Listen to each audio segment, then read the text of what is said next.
What if we wanted to find a user by matching on the email or username columns? We would, of course, add a find one by username or email method to user repository. To make queries, you can use an SQL-like syntax called DQL, the Doctrine query language. You can even use native SQL queries if you're doing something really complex.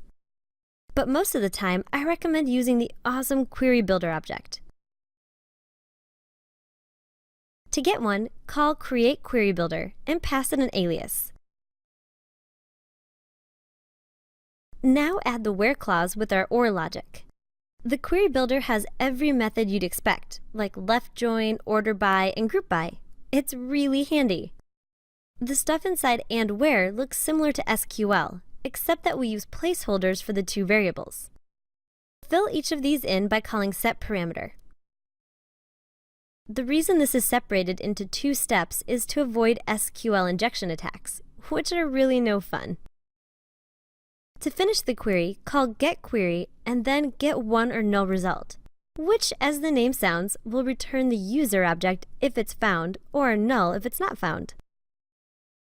To try this out, let's temporarily use the event controller's index action.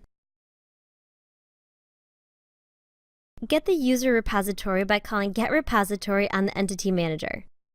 Remember, the argument you pass to getRepository is the entity's shortcut name, the bundle name followed by the entity name. Now that we have the user repository, let's try our new method and dump the result.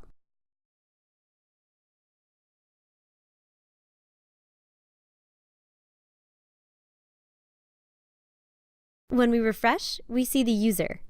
If we try the email instead, we get the same result.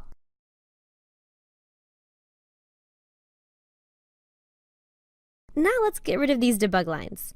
I'm trying to get a working project going here, people.